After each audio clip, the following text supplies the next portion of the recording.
Let's start with a simple fact. Iran faces serious water problems, and the scale of the country's ambitions to solve them is truly remarkable. For some time, Iran tried to negotiate with Turkmenistan to build a water supply network and purchase part of its water from the Amu Darya, the region's major river. But the effort failed. Every country in this area struggles with water shortages, and multiple neighboring states already draw from the Amu Darya. On top of that, Afghanistan is currently constructing a large-scale canal that will place even greater strain on the river. There is another neighboring country that might appear to be a potential source of water, Pakistan, through which the Indus River flows. Yet for a variety of reasons, this plan was also abandoned. So perhaps it was time to move away from the idea of importing water. Not exactly. Tehran introduced a new concept, extracting millions of cubic meters of water from the Persian Gulf and distributing it across the country through a 1,000-kilometer pipeline network. Yes, it sounds almost unbelievable, but this is already happening. And now, we'll examine the details of this project, one that is critical for the country. This is the Amir Kabir Dam and the reservoir it created, with a capacity of 202 million cubic meters. It supplies water to Tehran, Iran's capital, supports industrial demand, and irrigates roughly 50,000 hectares of agricultural land. For countless people, it serves as a vital source of water.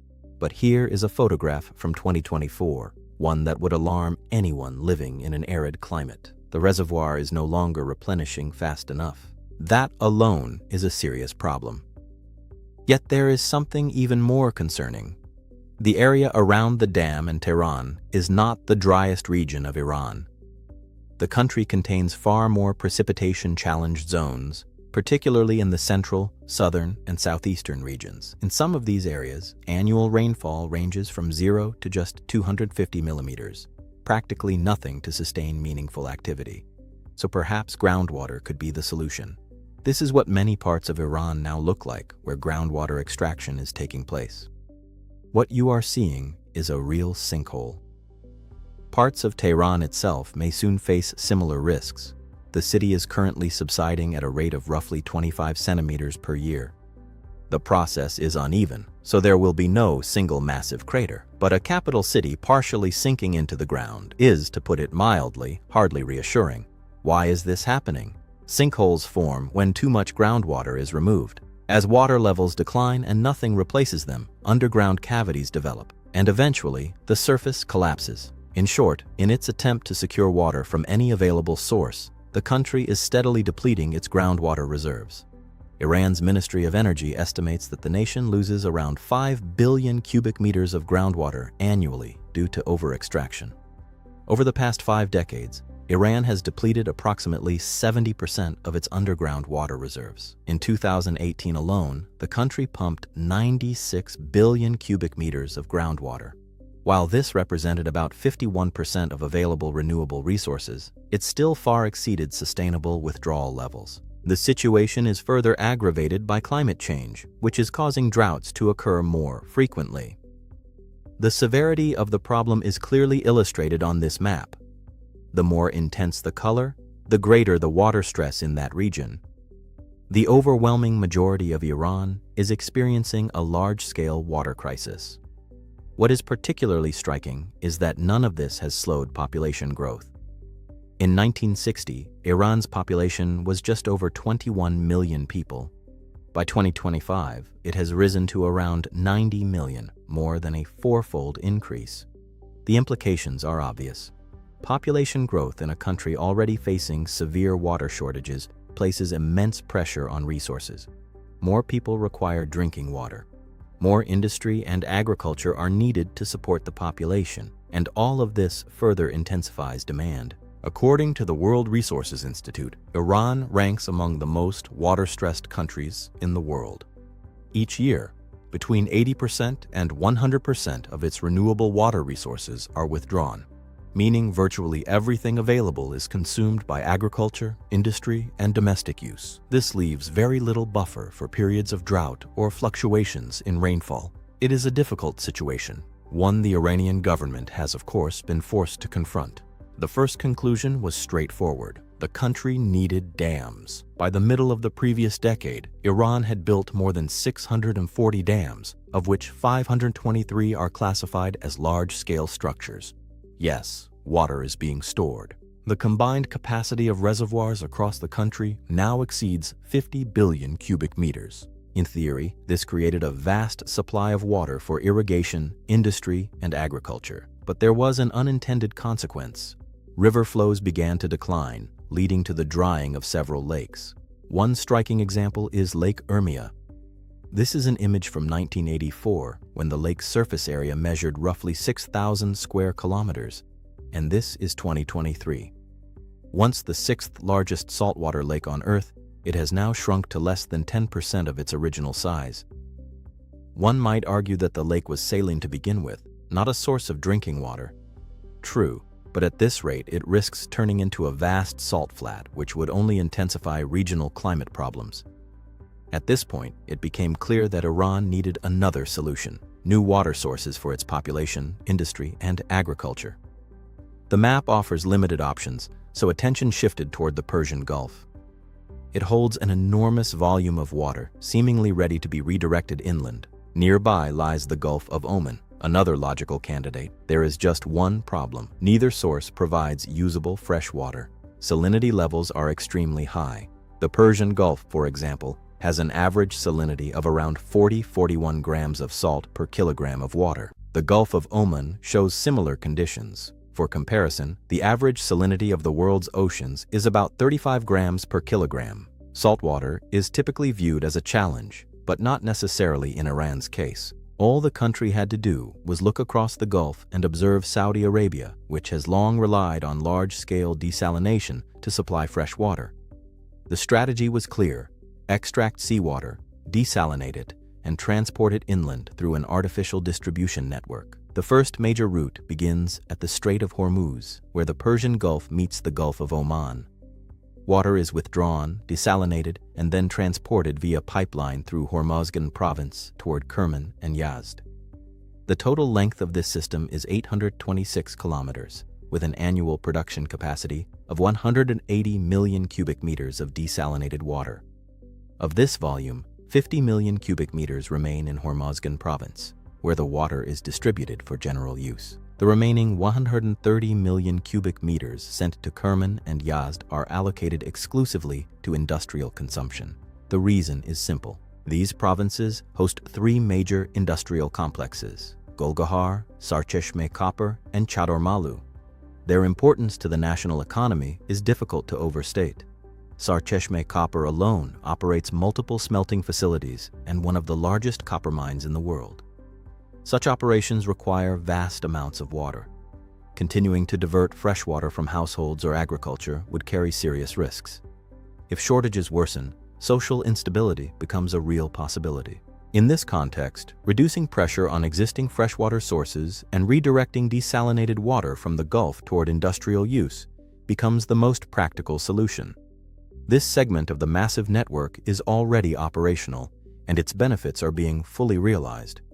Even Iran itself, which invested roughly $50 million in construction, acknowledges an important limitation. 180 million cubic meters per year is simply not enough to provide adequate drinking water for two water-stressed provinces. Iranian planners were well aware of this constraint. Alongside the first pipeline, they launched a second, nearly identical route, but with a higher capacity of 200 million cubic meters annually. There is also a third route. It begins at the Gulf of Oman, passes through provinces we've already discussed, and then extends into a new destination within the system, Isfahan province. We have already described Iran's broader water challenges, but nowhere are they more pronounced than here. Approximately 33% of Isfahan's territory is desert. Even more striking, about 10% of all desert areas in the country are concentrated in this single province.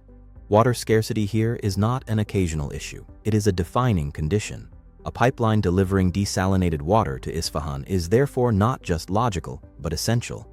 It is also one of the most expensive components of the entire project, with investments totaling $2.7 billion.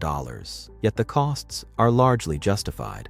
Iran has had to build infrastructure across deserts, mountainous terrain rising up to 1,500 meters, and even beneath riverbeds, conditions that inevitably drive construction expenses upward. The investment is expected to pay off, primarily because the majority of the transported water will once again support industrial activity. Once completed, this route, consisting of two integrated segments, will be capable of delivering approximately 600 million cubic meters of desalinated water per year to a province critically dependent on new water supplies. At first glance, it may seem as though Iran prioritizes industry over its population, which continues to suffer from water shortages. However, another major pipeline challenges that perception. Eastern Iran remains the least economically developed part of the country. This region includes provinces such as Sistan and Baluchistan, South Khorasan, and Razavi Khorasan. Sistan and Baluchistan, at least in theory, possesses significant industrial potential. It borders both Pakistan and Afghanistan, offering clear opportunities for production and cross-border trade. But the reality is far harsher. Industrial activity here is minimal. In many areas, it is effectively non-existent. Each newly established enterprise is treated almost as an extraordinary event. Agriculture is present here, but it faces the same constraint that limits industrial growth: severe water scarcity. Rainfall does occur, yet annual averages range from just 70 to 130 millimeters.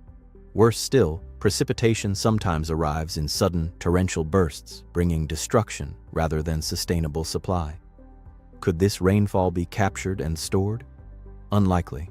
Summer temperatures can reach 50 degrees Celsius, causing rapid evaporation of nearly all surface water. Do you know what thrives under such conditions? Camel breeding. For camels, a hot and arid climate is ideal, and that alone is a telling indicator of how little water is available. Further north, South Khorasan presents similar challenges. Average annual rainfall here is approximately 134 millimeters. Around 22.7% of the province is desert, while another 63.3% consists of desert pastures. Industrial development is somewhat stronger than in Sistan and Baluchistan, yet progress remains slow. The limiting factor is once again water availability. As a result, many residents migrate toward regions with more reliable water resources. The northernmost of Iran's eastern provinces is Razavi Khorasan. Desert coverage here is lower, and climatic conditions are generally more suitable for agriculture. In fact, the province ranks first nationally in the production of cherries, turmeric, melons, saffron, and plums, along with numerous other agricultural products. But even here, pressures are intensifying. Climate change combined with extensive groundwater extraction is steadily worsening the situation. Underground reserves are declining. Rainfall patterns are becoming less reliable. If current trends continue, Razavi Khorasan, once one of Iran's key agricultural regions, risks transitioning into another water-stressed zone, potentially driving large-scale population outflows. Yet Iran is not standing still. As we've seen, the country has embarked on the creation of what are essentially artificial rivers, vast pipeline systems designed to deliver water to its most water-deficient regions. One of the most ambitious lines under construction will pass directly through these eastern provinces. Water is withdrawn from the Persian Gulf and transported across an extraordinary distance of 1,342 kilometers, supplying Sistan and Baluchistan, South Khorasan, and Razavi Khorasan. In terms of scale, this route dwarfs previous projects. Earlier pipelines were never designed to serve territories of this magnitude. The new system is planned to carry 2.4 billion cubic meters of water annually. This will make it the largest desalination and water transfer project in Iran's history. It will also be among the most expensive, with total investments estimated at $3.2 billion. As of 2023, only about 12% of the route had been completed, and full completion remains far in the future. The reason is simple. The project is extraordinarily complex. Engineers and construction teams must navigate deserts, mountains, and highly variable terrain, conditions that significantly complicate every phase of development. Deserts, mountains, hills, in short, everything that complicates construction and drives costs upward. Adding to these engineering challenges is a growing debate among experts. Some argue Instead of building enormous pipelines across the country, why not address evaporation itself? It's a difficult point to dismiss. Consider this. Iran receives roughly 400 billion cubic meters of precipitation each year. Do you know how much of that evaporates? 70%. Only about 30% remains available for use. The primary reason is straightforward. The country lacks sufficient infrastructure to capture and store its highly seasonal rainfall, which often arrives suddenly and intensely. Even a seemingly modest improvement, reducing annual evaporation by just 1%, could help meet the water demands of several smaller industrial sectors. Naturally, solving such structural problems requires investment in infrastructure suited to the country's environmental conditions. Yet many analysts insist that the core issue lies elsewhere: water resource management policy. Critics of the desalination and transfer projects frequently point out that industrial water consumption in Iran is relatively small. On the Central Plateau, the main destination of these pipelines, total industrial demand is estimated at around 1 billion cubic meters. From this perspective, instead of spending billions of dollars converting seawater into fresh water and transporting it across vast distances, Iran could theoretically reallocate part of its existing water use from agriculture toward industry. Environmental concerns also play a role. Large-scale desalination projects require significant energy inputs, often derived from fossil fuels. This inevitably increases carbon emissions and places additional strain on ecosystems. However, such arguments may carry limited weight in a country that already contributes approximately 1.8% of global greenhouse gas emissions, ranks among the world's largest emitters, and remains one of the few nations that have not ratified the Paris Climate Agreement. Despite these debates, Iran continues to prioritize desalination. Given the scale of investments and the strategic importance of the projects, there is little doubt that both this pipeline and the broader desalinated water network will eventually be completed. But desalination is not the only tool in Iran's long struggle with water scarcity. There is another solution, one that might seem surprising. Around 15% of the country's total water demand is met using a system invented nearly 2,500 years ago, the Qanat. Developed in ancient Iran, the Qanat is an underground water supply network designed to transport drinkable water from aquifers to the surface. In an era without modern geological equipment or pumping technologies, ancient engineers devised an astonishingly elegant solution. Water naturally accumulates at the foothills of mountains. Since water flows downhill on its own, no additional mechanisms are required to move it.